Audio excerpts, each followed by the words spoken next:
자, 여러분 새벽이지만 우리 옆에 분들과 한번 화이팅 하자는 의미에서 인사하시고 말씀을 받도록 하겠습니다. 재건축하며 삽시다. 인사하시기 바랍니다. 재건축하며 삽시다. 재건축이 뭔가 하면요, 재미있게 살고 건강하게 살고 축복하며 삽시다, 이런 뜻입니다. 참 좋은 말이죠. 자, 이번에 좀 쭉 늘려가지고 우리 장로님 집사님들 다 머리가 좋으시니까 재미있게 살고 건강하게 살고 축복하며 삽시다. 시작. 재미있게 살고 건강하게 살고 축복하며 삽시다. 네. 원래 그 원숭이가 나무에서 떨어지는 법이 잘 없는데, 제가 알고 있는 우리 백웅영 장로님, 우리 회장님은 전혀 실수가 없는 분인데, 제가 본문을 사무엘상으로 드렸는데, 그 뒤에 부분은 그렇게 되어 있는데 오늘 이제 순서는 조금 잘못된 것 같습니다. 오늘 본문은 사무엘상 14장 1절로 7절 말씀인데, 성경을 좀 같이 보셔야 되니까 혹시 갑자기 성경 본문을 바꿔서 헷갈리신 분이 계시다면 사무엘상 14장을 펼쳐놓고 말씀을 같이 들었으면 좋겠습니다. 제가 어느 칼럼에 보니까 그 사우디아라비아, 쿠웨이트, 이곳을 중동이라고 그러지 않습니까? 중동. 근데 중동에 어느 부부가 결혼을 했답니다. 그래서 신혼여행을 가게 됐는데 그 이후부터 50년 동안 너무너무 잘 싸우지도 않고 행복하게 잘 살았다는 거예요. 우리가 알다시피 결혼 25주년을 우리는 은혼식이라고 이야기하고 결혼 50주년을 금혼식이라고 이야기합니다. 근데 결혼 50주년을 맞이해가지고 이제 파티도 하고 또 잔치를 벌이는데, 이 사람은 좀 유명했던 사람이었던 모양이죠. 그러니까 기자들이 이제 몰려와가지고, 회장님 50년 동안 그렇게 싸우지도 않고 어떻게 그렇게 부부가 행복하게 살 수 있습니까? 그렇게 이야기하니까 그 아내 되는 분이 자기의 결혼에 엮인 스토리를 이렇게 이야기를 해주는 겁니다. 그래서 무슨 이야기를 하는가 하면, 이 두 부부가 이런 나이에 만나가지고 신혼여행을 갔는데 신혼여행을 가서 낙타를 타게 됐다는 거죠. 아시다시피 우리 장로님들, 낙타는 거친 동물이 아니라 온순한 동물 아니겠습니까?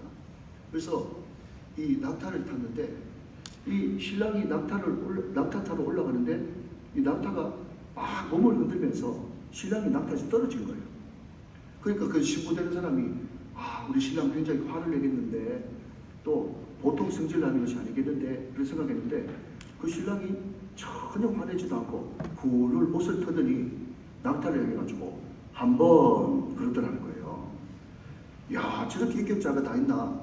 야, 내가 정말 결혼 잘했어. 그렇게 생각하고 있는데 두 번째 이 신랑이 낙타 위에 올라가는데 낙타가 또 막 몸을 흔들더니 이 신랑이 두 번째 낙타에서 떨어졌어요. 이번에는 우리 신랑이 불같이 화를 낼 거다, 그렇게 생각했는데 또 이 신랑이 벌떡 일어나더니 신부를 맞이해가지고 기분이 좋아서 그런지 모르겠지만 또 옷을 후루룩 들더니 낙타를 해가지고 두 번 그러더라는 거예요. 야, 이 사람이 천사냐 성자냐 뭐냐 하면서 너무 그 신랑의 인격에 이제 이 신부가 감복을 했는데, 세 번째 이 신랑이 낙타에 올라가는데 낙타 이놈이 또 흔들어가지고 자기 신랑을 딱 들어들이더라는 거예요. 그러자마자 이 세 번째 넘어진 신랑이 벌떡 자리에서 일어나더니 어디서 준비했는지 모르겠지만 그 자기 품에서 총을 꺼내더니 낙타한테 쏴가지고 딱 한 대 쏴가지고 낙타가 그 자리에서 죽어버렸어요. 막 유혈이 막 낭자해가지고 신부 옷에 막 피가 튀고 난리 법석이 나니까 젊은 신부가 너무 깜짝 놀라가지고, 아니 당신 어떻게 이렇게 낙타한테, 말도 못하는 동물한테 총을 쏘고 그렇게 할 수 있냐고. 그리고 신혼여행 왔을 때 어디 신혼여행 오는 남자가 신랑이 총을 다 가져오냐고 하면서 막 새신랑한테 이 신부가 말이죠, 큰 소리를 치면서 뭐 한번 지르니까 신랑이 아무 소리 안 하고 할 말이 한번 그렇게 이야기를 했다는 겁니다. 못 알아들으시는 분 두 분 계신데 꼭 옆에 있는 장로님께 꼭 여쭤보시기 바랍니다. 자, 여러분, 제가 그 글을 읽고 어떤 생각이 드는가 하면, 이것이 무슨 부부간의 비인격적인 행동이냐, 이런 생각을 해보게 되는 거죠. 근데 신랑이 그 낙타를 쏴 죽이고 또 말대꾸 하는 그 신부한테 한번 그렇게 이야기하고 나서부터 그 뒤부터는 아무 소리 못하고 찍소리 못하고 50년 동안 남편한테 쥐 죽은 듯이 순종하면서 살았다 하는 겁니다. 이게 바로 비인격적인 부부관계죠. 여러분, 우리는 예수님을 믿는 것을 예수님을 신랑으로, 우리는 신부로 그렇게 평생 살아가는 것을 이야기합니다. 그런데 우리가 예수를 젊을 때 만났던, 늦게 만났던 상관없이 우리가 예수를 만난 지 25년이 돼서 예수와 은혼식을 하고 50년이 돼가지고 금혼식을 하고 했다 할지라도 정말 예수님과 깊은 인격적인 그런 관계를 맺지 못하면 비인격적인, 전혀 행복하지 못한 그런 신앙생활을 하는 사람도 저희 교회뿐만 아니라 한국교회에 적지 않을 것이다. 혹은 많지는 않을까, 그렇게 생각되어집니다. 예수님을 제대로 만나지 못한 그 비인격적인 관계, 그 사람들의 특징이 있는데, 그 사람들의 특징은 순경때는, 형통할 때는 전혀 표시가 안 나는데 굉장히 삶이 어렵고 고난이 올 때는 그 비인격적인 관계, 예수님을 뜨겁게 인격적으로 못 만난 그 사람들한테는요, 특징이 있다는 것입니다. 오늘 우리는 지금 사무엘상을 펼쳐놓고 있는데, 이 사무엘상은요, 한마디로 말씀드리면 비교입니다. 사무엘상이 뭐라고요? 비교요. 무슨 비교인가 하면 사무엘상 앞부분은 엘리와 사무엘 간의 비교, 그리고 사무엘상의 뒷부분은 사울과 다윗의 비교. 그래서 사무엘상은 비교다 하는 것입니다. 그런데 오늘 성경 말씀 보면 또 하나의 비교가 나오는데, 한 사람은 사울이고 한 사람은 그의 아들 요나단입니다. 이 두 사람을 묘하게 비교하고 있는 것을 보게 됩니다. 자, 그럼 성경 말씀 같이 한번 보도록 하겠습니다. 오늘 본문 2절 말씀을 한번 보시면, 사무엘상 14장 2절 말씀이요. 사울이 기브와 벳둘이 미구론에 있는 석유나무 아래에, 자, 혹시 볼펜 있는 분들 밑줄 한번 그어보시겠습니까? 머물렀고 함께한 백성은 600명 가량이다 그랬습니다. 자, 여러분, 여기에 머물렀다라고 하는 이 단어의 밑줄 한번 그어보시죠. 지금 이 장면은 어떤 배경을 가지고 있는가 하면 이스라엘과 블레셋이 전쟁을 벌이는 장면입니다. 그런데 지금 이스라엘의 초대 왕이었던 사울이 석류나무 아래에서 머물러 있는 것을 보게 됩니다. 그런데 이 사울 왕만 머물러 있는 것이 아니라 또 한 명의 인물이 등장하는데, 3절 말씀을 한번 보시면 14장 3절 말씀이요. 제가 또 읽습니다. 아이야는 에봇을 입고 거기 있으니 그는 이가보스의 형제 알두베의 아들이요 비나스의 손자요 실루에서 여호와의 제사장 되었던 엘리의 정손이었더라. 백성은 요단의 간 줄을 알지 못하니라. 오늘 여기에 우리에게 생소한 아이야라고 하는 이 사람이 등장하는데, 이 사람은 지금 에봇을 입고 있어요. 에봇이 뭡니까? 대제사장이 입는 옷입니다. 그러니까 이 아이야라고 하는 사람은 제사장인데, 그 뒤에 보니까 발음도 잘 안 되지만 이 사람은 누구의 아들이요, 누구의 손자요, 누구의 정손이요, 이렇게 나오는 거 보니까 집안이 대단했던 거이죠. 왜냐하면 집안이 보통 넘는 사람들이 늘 우리 아버지는 누구고, 우리 할아버지는 누구고, 우리 정치할아버지는 누구고 족보 따지거든요. 그러니까 이 아이야라고 하는 사람이 대제사장이고 상당히 지체 높으신 믿음의 집안인데, 그럼에도 불구하고 이 사람 역시 지금 어디 있는가 하면 사울과 함께 석류나무 아래에서 머물러 있더라는 거죠. 여러분, 우리가 잘 알다시피 하나님이 원하시는 정치체제는 신정국가였습니다. 사사를 통해서 하나님이 직접 정치하시는 그 정치체제 말이죠. 그런데 사무엘의 아들들이 시행찮으니까 많은 엘더 장로님들이 와가지고 우리도 왕을 세워주십시오 해가지고 사무엘의 마음이 너무 아팠지만 백성들이 너무 강권적으로 우리에게도 왕을 세워달라고 하는 바람에 할 수 없이 세워진 것이 사울왕입니다. 그렇게 백성들이 원해가지고 왕을 세워놨으면 왕이 왕 몫을 해야 될 것 아니겠습니까? 그런데 지금 이웃나라 블레셋과 전쟁이 붙었는데 지금 사울은 아무것도 하지 않고 석류나무 아래서 머물러 있었다 하는 것입니다. 그때 사울과 같이 있었던 군사의 숫자가 600명이었다고 구체적으로 성경 기록하고 있다는 거죠.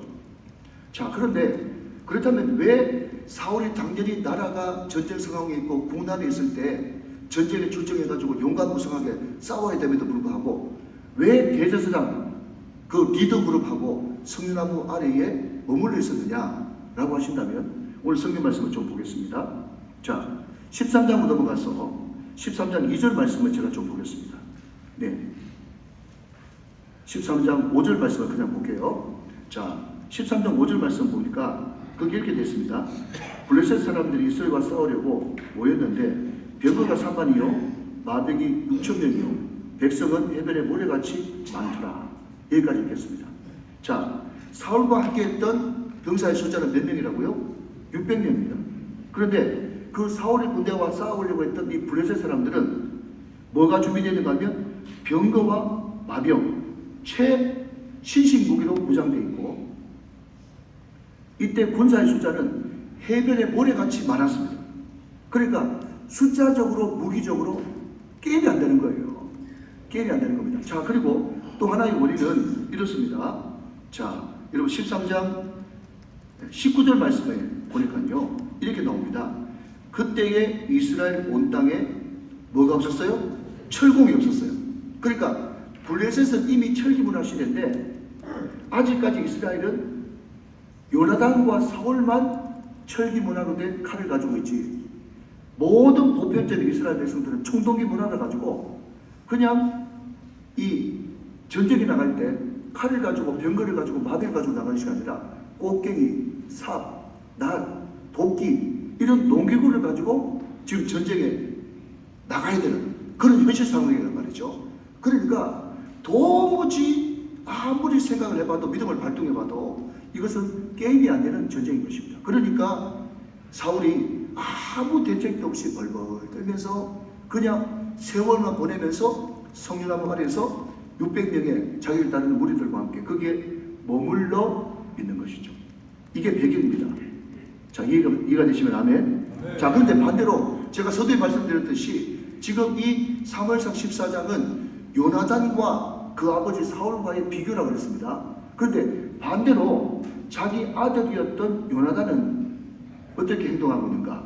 자, 여러분 14장 1절 말씀 한번 보시면 14장 1절 제가 했습니다. 하루는 사울의 아들 요나단이 자기의 무기를 든 소년에게 이르되 우리가 건너편 블레셋 사람들의 부대로 건너가자 하고 그의 아버지에게는 아뢰지 아니하였더라. 자, 여러분 여기 볼펜 있는 분들은요 건너가자 여기에 밑줄을 한번 그어보십시오.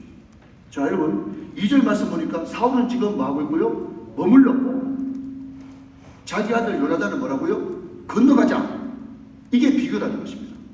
자, 그런데 죄송합니다. 새벽에 자꾸 말씀 보자 해서 1절 말씀 13장 1절 말씀 한번 보시면요 거기 이렇게 나와 있습니다. 사울이 왕이 될 때에 나이가 몇 살이에요? 40이에요. 그가 이스라엘 다스린 지 몇 년 됐다고요? 2년 됐습니다. 이게 수학도 아닙니다. 산수입니다. 그러면 지금 현재 사울의 나이는 몇 살? 42이요. 42입니다. 그러니까 그때 당시에 이스라엘 백성들이 17, 18, 19, 20 그때 결혼했다고 할지라도 아무리 일찍 결혼했다고 할지라도 결혼해가지고 당장 애를 낳아도 지금 요나단은 아무리 나이가 많이 먹어도 몇 살? 20살 전후 소년 요나단이에요. 나이가 얼마 되지 않습니다. 그러니까 지금으로 말하자면 청년부고 다음 세대입니다. 제가 이 말씀을 묵상하면서 우리 다음 세대가 이런 세대가 되었으면 좋겠다. 나이가 어리지만 그럼에도 불구하고 그 안에 하나님께서 주시는 믿음이라고 하는 선물이 그 가운데 주어지고 작동할 때에 아무리 환경과 여건이 어렵다고 할지라도 믿음으로 건너가자라고 하는 이 용기 있는 믿음 말이죠. 이것이 우리 다음 세대에 있어야 되겠다 하는 것입니다. 자, 그러면 이 요나단이 단순히 나이가 어리고 왕자고 아무것도 몰라가지고 그냥 객기가 발동해가지고 전혀 게임이 안 되는 정말 수만 분의 1의 그 엄청난 음말되지 않은 그 확률 가운데서 전쟁을 치르려고 했던가 그게 아니라는 거죠. 오늘 본문의 핵심이 바로 14장 6절 말씀입니다. 자, 14장 6절 말씀 같이 한번 보시면요. 요나단이 자기의 무기를 든 소년에게 이르되 우리가 이 할례 받지 않는 자들에게로 건너가자. 건너가자 또 나오죠. 여호와께서 우리를 위하여 일하실까 하노라. 자, 같이 그 다음 있습니다. 시작. 여호와의 구원은 사람이 많고 적음에 달리지 아니하였느니라. 아멘. 바로 요나단 마음 가운데 이 마음이 있었다는 거예요. 자, 여러분 여기에 굉장히 중요한 개념 중에 하나가 할례 받은 자와 할례 받지 않은 자입니다. 여러분 다윗이 골리앗과 전쟁을 나갈 때도 다윗이 뭐라고 고백하고 있죠? 아니 저렇게 할례받지 않는 놈이 어떻게 하나님의 군대, 할례받은 하나님의 군대를 모욕하느냐? 너는 칼과 창과 방패로 나오지만은 나는 만군의 여호와의 이름으로 나간다. 이것이 다윗의 고백이었어요. 그러니까 그 당시에 할례받았다, 할례받지 않았다의 그 개념은 뭔가 하면 하나님의 백성이고 하나님이 함께하는 백성이란 말이죠. 하나님이 함께하는 백성, 그 백성은 하나님께서 세상 끝날까지 함께하시기 때문에 여호와의 구원은 사람의 수에 많고 적음에 달려있지 않고 하나님이 함께하시면 숫자가 적더라도 얼마든지 승리하고 이길 수 있다. 이것이 다윗의 믿음이었고 요나단의 믿음이었다는 거죠. 오늘 저와 여러분의 믿음, 우리 다음 세대 우리 자녀들의 믿음이 다 되시기를 주님의 이름으로 축원합니다. 사람의 숫자에 달려있지 않다. 여러분 제가 새벽에 아무리 좋은 문학 이야기하고 뭐 다른 예화집에 나온 이야기 해봐야 무슨 소용이 있겠습니까? 자기 가정이 중요한 것이죠. 여러분 제가 2011년도에 무전교회 부임받아 갔습니다. 그래서 지금 14년 차 되어지네요. 올해 109회 총회를 저희 교회에서 이제 개최하게 돼가지고 서정배 목사님 때 저희 교회에서 하고 또 배광식 목사님 때 저희 교회에서 총회를 하고 이번에 김종경 목사님 총회장 되실 때 하면 저희 교회가 3번 이렇게 총회를 하게 되었습니다.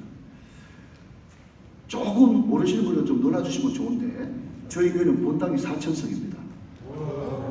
네, 두 분만 놀라시네요. 장님 복 받으십시오.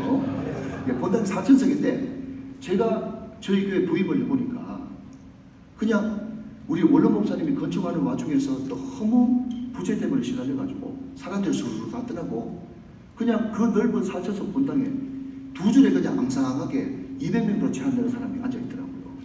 그러니까 한 달에 이자만 9천만 원인데 그 이자 감당이 안 돼가지고 매달마다 6천만 원씩 이렇게 마이너스가 나는 거예요. 지난번에 임력을 수련회 때 오신 분들은 또 빈이야기해서 대단히 죄송합니다. 그래서 무정교회가 부채가 얼마냐? 라고 물으신다면 대답을 못하죠.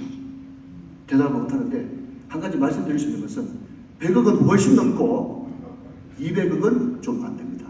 거기까지만 말씀을 드리겠습니다. 그런데 그때 성도들이 200명이었어요. 그러니까 우리 원로 목사님이 버텨낼 재간이 없는 거죠. 매달마다 6천만 원씩 많이 왔으니까 1년이면 7억 2천 부채 아니겠습니까? 그때 제가 부임을 해가지고 이제 우리 장로님들이 다 같이 그때 9분이시는데 다 모였는데 그때 지금은 소천하신 우리 원로 장로님께서 이제 새로 부임한 담임 목사하고 간담회, 차담회를 하는데 손을 번뜩 들면서 목사님 제가 한마디만 좀 드려도 되겠습니까? 아이고 장로님 얼마든지 말씀하십시오. 그랬더니 그 장로님께서 하시는 말씀이 뭔가 하면 장로님들 지금 우리 교회는 심각한 위기 가운데 있습니다. 왜 이렇게 은혜롭게 마이크가 울리죠? 괜찮습니까? 잘 들리세요? 네, 저는 괜찮습니다. 네. 우리 교회는 지금 심각한 위기 가운데 있습니다.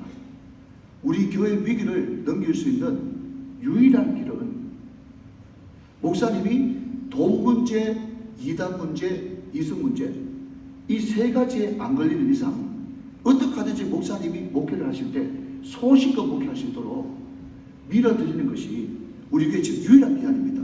그래서 제가 원로로서 한 가지 제안하는데 목사님이 돈 문제, 이단 문제, 이성 문제만 안 걸리면 어떻게 소신껏 목회하시더라도 5년 동안은 아무 소리 안 하고 무조건 밀어드리기로 동의합니다. 그랬더니 거기에 있는 장로님들이 동의 제청해가지고 다 박수 쳐가지고 저희 교회 당연하게 기록되어 있어요.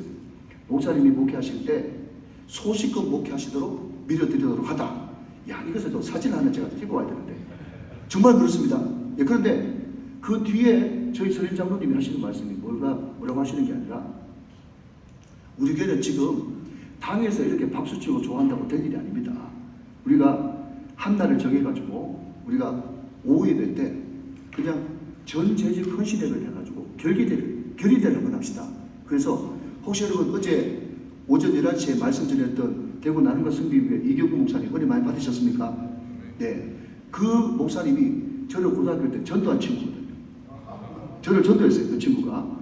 그래서 저한테는 생명의 어린이죠. 그래서 그 친구 목사님을 이제 7월인가 8월 초에 헌신예배로 부르고 거기에 장로님 대표 당의 서기, 그 다음에 권사님, 또 시무집사님, 서리집사님, 청년대표 5명이 쭉 서가지고 말이죠. 제가 그렇게 하면 시키지는 않았는데 당에서 다 본인들이 알아서 각본을 짜와가지고 손을 떡 들고 선서 하면서 목사님이 소식을 목회하는데 전 재직들이 밀어들기로 결의합니다. 선서합니다. 그 선서 결의를 했습니다. 그게 우리 교단지 기독신문에 실렸어요. 아멘. 여러분들이 아멘 안 하시면 제가 아멘 해야죠. 네.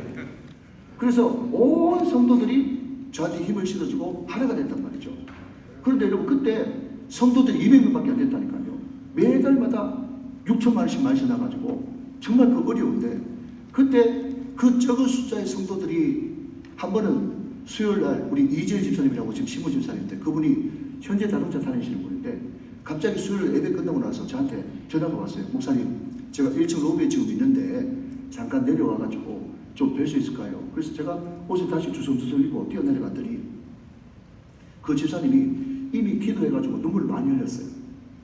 그러면서 어두컴컴한 거기에 봉투 그냥 대봉투를 하나 꺼내는데 집사님 이게 뭡니까? 그랬더니 하는 말이 뭔가 하면 목사님 제가 좋은 직장 다니면서 하나님께서 물질의 축복도 많이 주셨는데 주식한다 뭐 한다 해가지고 돈 다 날려버리고 저한테 지금 집 하나 있습니다. 이거 목사님 은행 담보 잡아가지고 목사님 빚 갚고 교회 유지하는데 목사님 필요할 때 쓰십시오 하면서 집문서를 가져왔어요. 그런데 그런 분들이 한두 분이 아니고 무려 자기 집 잡히고 땅 잡히고 자기 전 재산 걸어가지고 저희 교회 매달마다 6천만 원씩 마이너스 되는 것을 어떻게 갚습니까? 이게 밑도 끝도 없잖아요. 그런데 우리 성도들 15분이 그때 집 잡혀주고 땅 잡혀주고 자기 온 재산을 다 털어가지고 거실 안 했으면 저희들은 벌써 2단으로 넘어갔습니다. 제가 우정교회 부임받아 가니까 말이죠. 저보고 정필동 목사님 사비다 뭐 오만 이야기가 다 있더라고요. 근데 그때 우리 성도들이 지금은 우리 성도들 다 갚고 교회가 평안합니다만은 그때 정말 헌신된 그 성도들이 교회를 위해서 정말 자기 전 재산을 다 털어가지고 헌신해 주시는 바람에 우리 교회가 다시 살아나고 은혜로운 교회로 새롭게 거듭나는 역사가 일어나지 않습니까? 제가 이 말씀을 드리는 이유는 뭔가 하면 우리 장로들 보고 집 바치라 뭐 땅 바치라 그 이야기가 아니고 사람의 많고 적음에 있지 않더라는 거예요. 200명밖에 안 되는 숫자지만은 매달마다 6천만 원씩 많이 나고 1년이면 7억 2천만 원씩 나는 정말 절체절명의 그 위기라고 할지라도 정말 온 성도들이 하나님 중심, 말씀 중심, 교회 중심으로 똘똘 뭉쳐가지고 하나만 되니까 하나가 되어지니까 여호와의 구원은 사람의 많고 적음에 달려있지 않더라. 이것이 저의 간증이라는 것입니다. 여러분 제가 어느 세미나에 가니까 통합직인데 그게 뭐 성남인가 분당인가 거기에 있는 교회인데 미국에서 훌륭한 목사님을 불러왔어요. 근데 참 거기가 이상한 일이 벌어졌더라고요. 왜냐하면 여러분 다 저도 위임받았습니다만은 목사님이 처음 교회 부임하면 어떻게 하든지 빨리 위임받아가지고 총대 메고 나고 싶은 그런 마음이 인지상정 아니겠습니까? 그런데 그 교회는 출석 2,000명이에요. 그런데 그때 물어보니까 부채가 한 300억 된다고 그러더라고요. 죄송합니다. 우리하고 교단 다르니까. 저 같으면 2,000명에 300억 같으면 800억 하면서 촉촉했더라고요. 우리는 200명에 180억인데. 아이고 어머나. 그런데 참 희한한 것은 목사님은 속아서 시집왔다 하면서 위임 안 받으려고 그러고 장로님들 어떻게 하든지 위임시켜가지고 네가 총대 빼고 빚 갚으라고 그러고 그걸 해버리는 벌어졌더라니까요. 그러니까 여러분 2,000명 3,000명 모이는가 그게 중요한 게 아니고 여러분 잘 알다시피 정말 99% 헌신된 100명보다 100% 헌신된 한 명이 일을 낸다고 헌신된 한 사람 여호와의 구원은 결단코 사람의 많고 적음에 달리지 않고 얼마나 헌신되고 얼마나 최적의 물사가 모였는가 거기에 교회 승부가 있다는 것입니다. 오늘 이 자리에 계신 모든 장로님 우리 집사님들께서 정말 일당천에 사명을 감당하셔서 교회가 불일 듯 일어나고 이 코로나 이후에 안 되는 교회가 서두룩 하지만은 그러나 오늘 이 자리에 있는 모든 장로님 집사님 교회는 불일 듯 일어나는 부흥의 주인공, 간증의 주인공, 기적의 주인공, 축복의 주인공들이 다 되시기를 주 예수 그리스도의 이름으로 축원합니다. 네. 저 한 걸음 더 나가서 여러분 7절 말씀 한번 보시면 7절 무기를 든 자가 그에게 이르되 당신의 마음이 있는 대로 다 행하여 앞서가소서 내가 당신과 마음을 같이하여 따르리이다 그랬습니다. 자, 혹시 볼펜 있는 분들은 여기에 무기를 던자라고 하는 거기에 밑줄을 한번 그어보시기 바랍니다. 무기를 던자입니다. 자, 저를 한번 보시고요. 오늘 사무엘상 14장의 주인공은 사울이고 요나단입니다. 그런데 14장을 쭉 다 읽어보시면 특이한 점을 발견하게 되는데 여기에 무기든 자, 무기든 소년, 무기든 소년이라고 하는 이 무명의 무기든 소년이 무려 9번 등장하는 것을 보게 됩니다. 한 성경이 9번 등장합니다. 그러니까 이 무기든 소년은 거의 요나단과 같은 급의 주인공이에요. 이름은 없지만. 그런데 이 무기든 소년이 뭐라고 얘기하는가 하면요, 무모하게 요나단이 우리가 건너가서 블레셋과 싸우자 했었을 때, 왕자님 저는 너무 무서워요, 저희 집사람 애 낳은 지 얼마 안 됐어요 하면서 얼마든지 뒤로 물러설 수 있고 빠질 수 있습니다.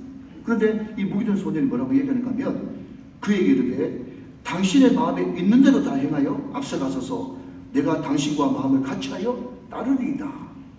자, 여러분, 첫 번째는요, 요나단과 같은 믿음의 사람은 어떤 사람인가 하면 숫자에 구애받지 않은 사람이 믿음의 사람이다. 그게 첫 번째 되시고요. 두 번째는요, 믿음의 사람은 어떤 사람인가 하면 어떤 사람이라도, 그 사람이 목사님이라도 괜찮아요, 장로님이라도 괜찮아요, 아니면 그 가족 구성원 가운데 제일 막내딸, 막내 아들, 유치원생이라도 괜찮아요. 그 공동체의 어떤 구성원이라도 믿음의 말을 한다면 아멘 하면서 마음을 같이 할 수 있는 사람, 이 사람이 믿음의 사람이다 하는 것입니다. 여러분, 제가 서울에서 목회할 때 유치부를 담당하고 있는 우리 시무 집사님 부부가 있었는데 참 믿음이 좋았어요. 그런데 믿음이 좋아도 우리 장로님들 믿음 좋아도 싸울 수 있어요? 있어요. 부부싸움 할 수 있죠, 그렇죠? 그런데 무슨 이유 때문에 부부싸움을 했는지 모르겠지만 티격태격 막 했습니다. 그런데 제일 처음에는 그냥 장난삼아 톡톡톡톡 말장난했다가 나중에는 싸움이 커졌던 거죠. 그래가지고 막 믿는 안수 집사님 가정에 소리가 커져가지고 막 이제 싸움이 점점 격렬해졌는데 그 집에 이제 5살쯤 된 유치부에 간 말이죠. 보니까 아빠 엄마가 보통이 넘거든 지금. 그때 걔가 아빠 엄마 말다툼하는 중간에 딱 쓰더니 하는 말이 항상 기뻐하라 그러더랍니다. 그런데 그분들이 다 믿음이 있으니까 그 애가 5살짜리 애가 하면 그 말이 주영성처럼 들리더라고요. 그래서 아빠가 미안해, 엄마가 미안해 하면서 즉시 싸움을 중단하고 손잡고 회개하고 그런 역사가 일어나다고 제가 직접 부교육자한테 제가 들어봤거든요. 그러니까 중요한 것은 목사님 말씀만 잘 순종하는 게 아니라 또 당의 장로님 말씀만 잘 순종하는 게 아니라 가족 구성원이나 아니면 교회 구성원 가운데도 어떤 사람이든 믿음의 말을 하고 또 신앙의 말을 하면 귀 기울이고 경청할 줄 아는 귀가 열려있는 사람, 그 사람이 믿음의 사람이라는 거죠. 여러분, 제가 올라오면서도 우리 장로님들하고 잠깐 나눴습니다만은 제가 우리 청년들한테 물어봤어요. 3040 요즘에 청년들 또 아니면 신혼부부의 젊은 부부의 그 젊은 지체들한테 물어보니까 교회가 너희들을 위해서 뭐 좀 해주면 좋겠냐 이렇게 물어보니까 그 청년들 하는 말이 뭔가 하면 목사님 죄송하지만 꼭 이제 그 사람들도 사회생활 해봤지 않습니까? 목사님 계실 때는 괜찮았는데 하면서 그 전에는 어떤 일이 있었는가 하면 목사님들이 장로님들이 뭐 크리스마스다 뭐다 해가지고 일 시킬 때는 어른 취급하고 일 시킬 때는 청년들을 어른 취급하고 의사 결정할 때는 애 취급한다는 거예요. 그게 자기들이 제일 불만이래. 그냥 우리 장로님도 참고만 하시기 바랍니다.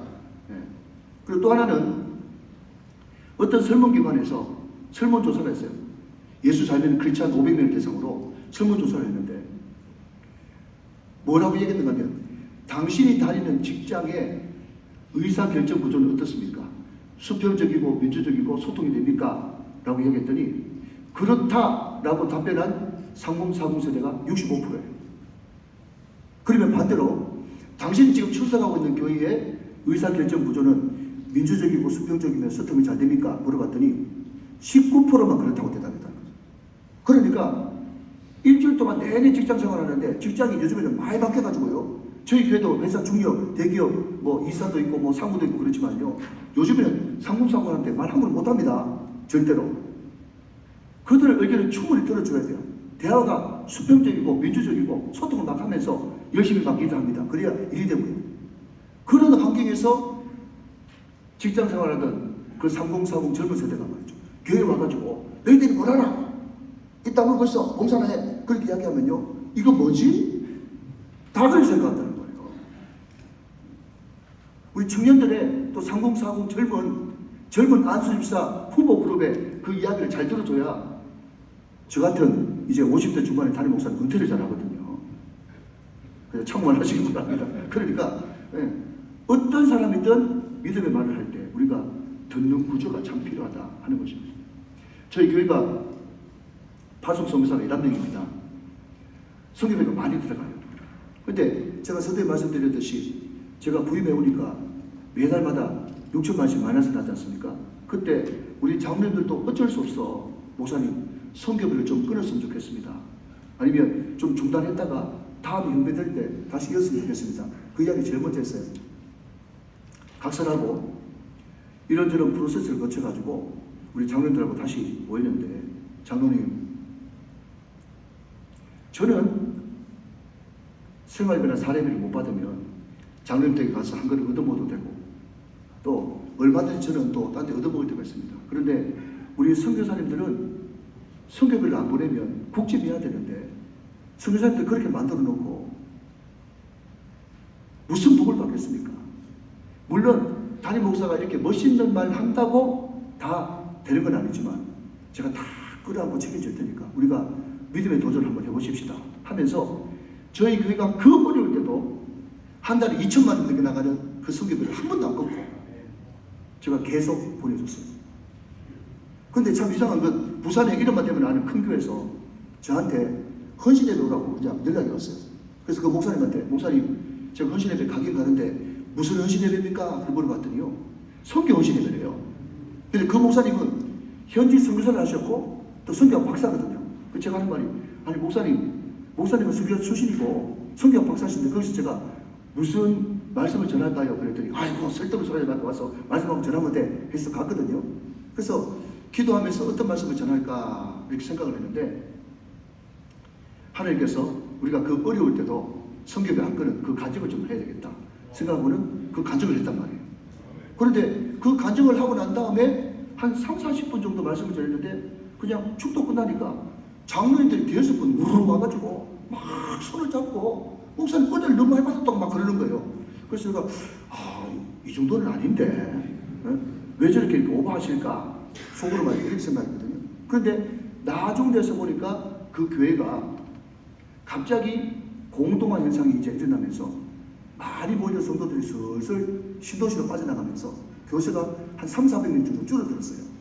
그러니까 교세가 줄어드니까 이제 제일 먼저 생각한 것이 오래된 선교사님이나 지금 열심히 하는 선교사님들 가지치기를 싹 해가지고 그때 헌신예배 한번 드리고 저 보내고 난 다음에 선교사 싹 정리하려고 당일을 모아놨더라고요. 그런데 선교위원장 장로님 입장에서는 자기가 당신께서 선교위원장할 때 선교사를 싹 다 정리해버렸다 그러면 얼마나 마음에 부담이 되겠습니까? 그래서 이걸 어떻게 하면 좀 막았으면 좋겠는데 방법이 없나 싶었는데 빚 많은 게 하는 담임 목사가 와가지고 말이죠.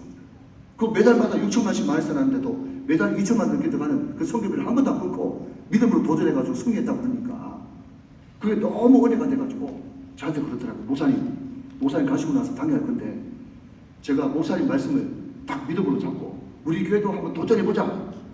우리 교회도 어렵지만 성사 안 끊고 한번 계속 이어나가보자. 그렇게 도전할 거라고 그렇게 하시더라고요. 그 뒤에 어떻게 됐나 여쭤봤더니 하나님께서 은혜 주셔가지고 그래도 믿음으로 성사 계속 이어나가도록 했다고 하는 그런 통보를 받았습니다.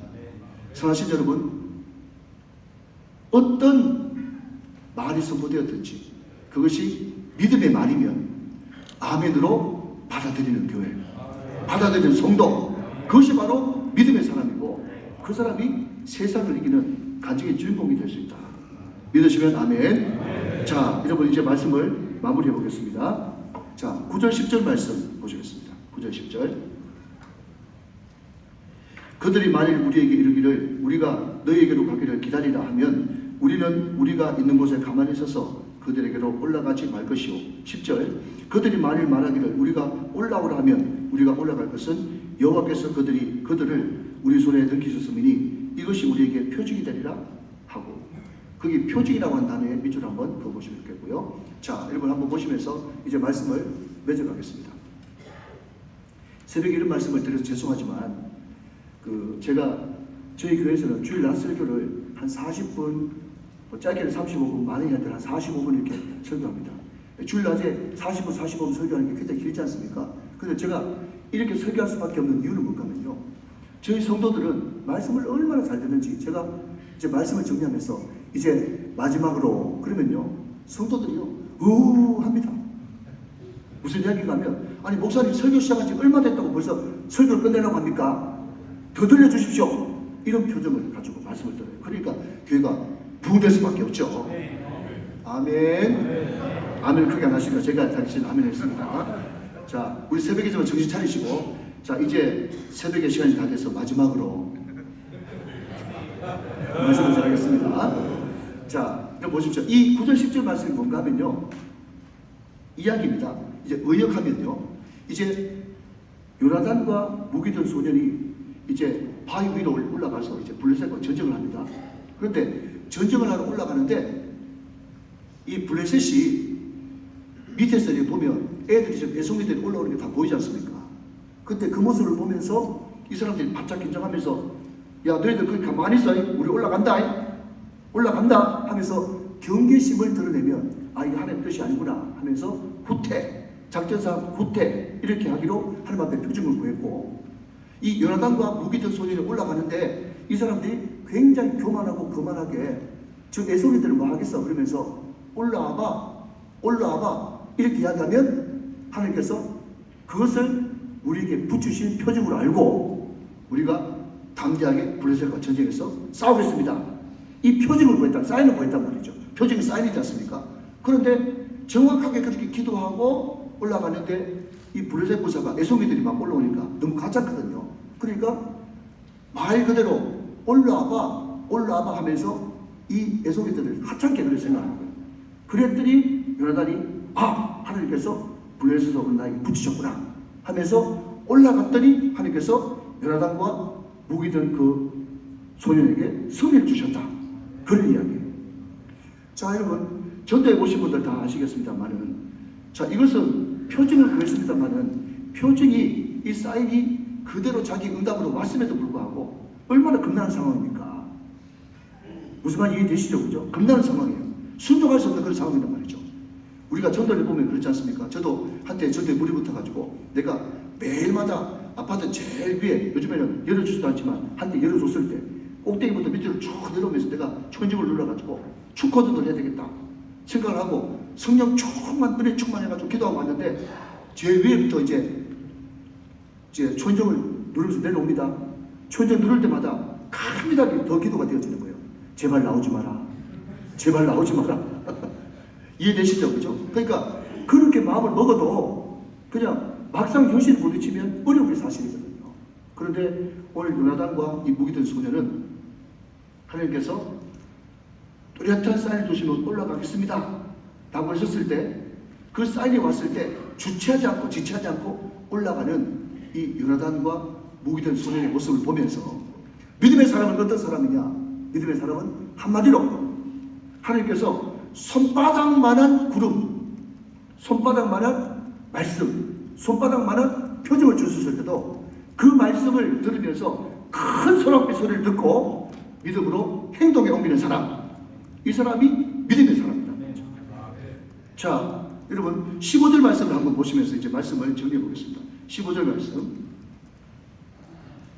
들에 있는 진영과 모든 백성들이 공포에 떨었고 부대와 노략군들도 떨었으며 땅도 진동하였으니 이런 큰 떨림이었더라. 그랬습니다. 큰 떨림이었어요. 자, 그런데 성경 있으신 분들은 여기에 15절에 나오는 큰 떨림, 제 성경 쪽에는 거기 작은 글씨로 이라고 써놓고 밑으로 쭉 가니까 아래 타단의 관주에 큰 떨림을 뭐라고 번역했는가 하면 하나님이 떨리게 하심이더라. 그렇게 되어 있습니다. 무슨 말인가 하면 요나단이 올라가가지고 결국 전쟁에서 이긴 사람의 숫자는 20명밖에 안 됩니다. 왜냐하면 그 넓이 자체가 전쟁터 자체가 600평 정도밖에 안 되기 때문에 얼마 크지 않는 거기에서 블레셋을 20명밖에 못 죽였습니다.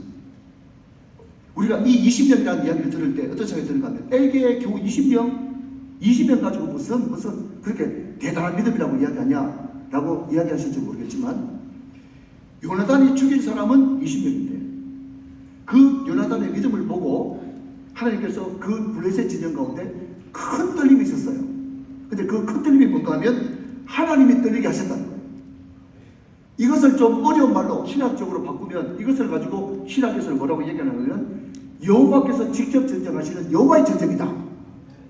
그렇게 이야기한다는 거예요. 그래서 성경 말씀 보면 수많은 곳에 여호와의 전쟁이 나오는데 여호와께서 친히 싸우시면 그거 아시죠? 칼에 죽은 숫자보다 우박에 맞아 죽은 숫자가 더 많았더라. 칼에 맞아 죽은 숫자보다 자기들끼리 자중질환 일어나서 죽은 사람들이 더 많았더라.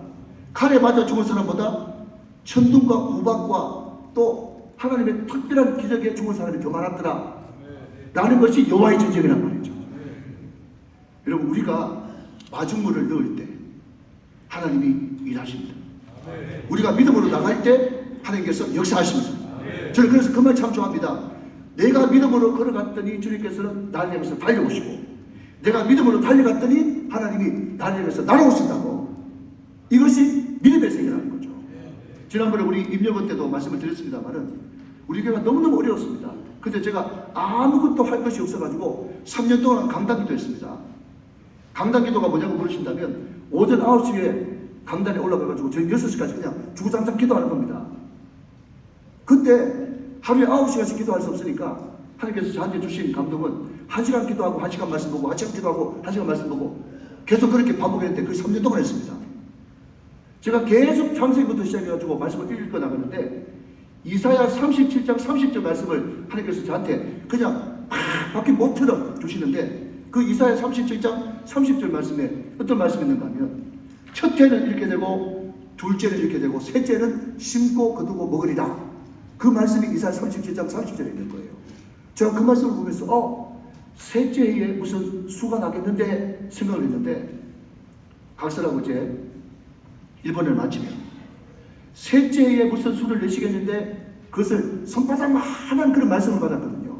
그런데 너무너무 희한한 것은 하나님께서 온갖 사람들을 다 동원해가지고 주물딱 역사하기 시작하더니 정확하게 제가 2011년 5월 30일에 부임했는데 하나님께서 그 손바닥만한 구름, 손바닥만한 말씀을 붙들고 믿음으로 나갔더니 정확하게 그 말씀대로 2014년 5월 29일에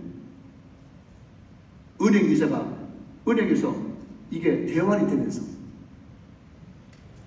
저희들은 6.8%, 6.9%, 5.9%, 5.8% 뭐 이런 이자를 한 6개 쓰고 있었는데 하나님께서 정말 기적같은 방법으로 1금융권과 계약하게 하셔가지고 9천만 원 이자 나가던 것이 3,800만까지 내려오고 또 200명 되는 성도들이 해마다 매주마다 짧게는 한두 명, 많게는 15명씩 매주 등록하는데 예목사가 부임하고 나서 등록한 인원이 2,000명이 넘은 줄로 믿으시기 바랍니다.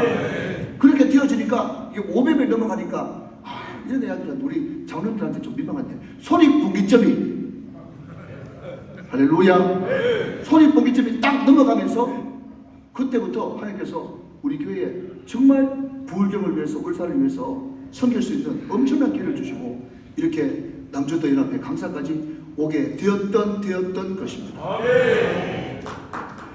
할렐루야. 자, 정리합니다. 첫째, 요나단같이 믿음의 사람은 어떤 사람이야? 첫 번째, 숫자에 구입하지 않는 사람. 여호와의 구원은 사람의 많고 적음에 있지 않다. 두 번째, 어떤 사람이 이야기하더라도 목사님만 이야기 아닙니다. 장로님만 이야기 아닙니다. 우리 가정에 막내 완전 손녀가 이야기하더라도 그 말이 믿음의 말이면 그 말을 들을 수 있는 귀가 있는 사람. 그게 믿음의 사람. 세 번째는요, 하나님께서 손바닥만한 구름 표정을 주셨을 때도 그것이 말씀이고 그것이 성령으로 내 마음속에 와닿으면 그 말씀 붙들고 믿음으로 발걸음을 옮기고 순종하기 시작할 때 하나님의 놀라운 기적과 여호와의 전쟁은 거기서부터 시작되는 것입니다. 승리하시기를 주님의 이름으로 축원합니다. 우리 다 같이 대표기도 하지 않고 두 손을 번쩍 드시고 우리 한 1, 2분 정도 우리 통성으로 뜨겁게 기도하고 마치도록 하겠습니다. 우리 시간 통성 기도하실 때 하나님 믿음을 주시옵소서. 교회 사명 감당할 때 결단코 머리로 하는 것이 아니라 경험으로 하는 것이 아니라 믿음으로 행할 수 있도록 은혜를 베풀어 주시옵소서. 코로나 이후에 하나님 아버지와 사람들이 빠져나가고 교회가 어렵다고 할지라도 여호와의 구원은 사람의 많고 적음에 있지 않으니 하나님 아버지가 나라도 정신 차려서 내가 일단 100이 되게 하여 주옵소서. 일단 1000이 되게 하여 주옵소서. 하나님 아버지 어떤 말씀이라도 하나님의 말씀이면 아멘으로 받을 수 있도록 은혜를 베풀어 주옵시고 하나님 아버지가 손바닥만한 표정을 주셨을 때 그 말씀 붙들고 믿음의 발걸음을 옮겨서 내가 걸어갈 때 달려오시고 내가 달려갈 때 날아오시는 하나님의 능력을 경험할 수 있도록 역사하여 주시옵소서. 우리 다같이 주님의 이름을 크게 한번 부르짖고 통성으로 기도하겠습니다. 주여! 살아계신 아버지 하나님의 사랑을 주시고 받고 감사합니다. 우리 새벽에도 하나님 아버지께서는 베풀어 주어서 성령 충만을 주셔서 주님과 받고 감사합니다. 믿음은 들으면서 하고 들으면 그리스도의 말씀에서 납니다. 그러하신 아버지 하나님의 오늘 아버지 하나님의 말씀을 들었습니다. 성령님 역사에 주시는 간절히 바라고 원합니다. 하나님 아버지요 사람의 아버지 하나님 여호와의 구원을 사람의 안보적인 자를 주셨습니다. 손자의 원을 내가 들어도 하시고 제적의 원을 내가 들어도 베풀어 주시고 하나님 아버지 이름으로 승리한 자의 먹어야 될 수 있도록 하나님 아버지 역사하시고 내가 주시는 간절히 바라고 원합니다.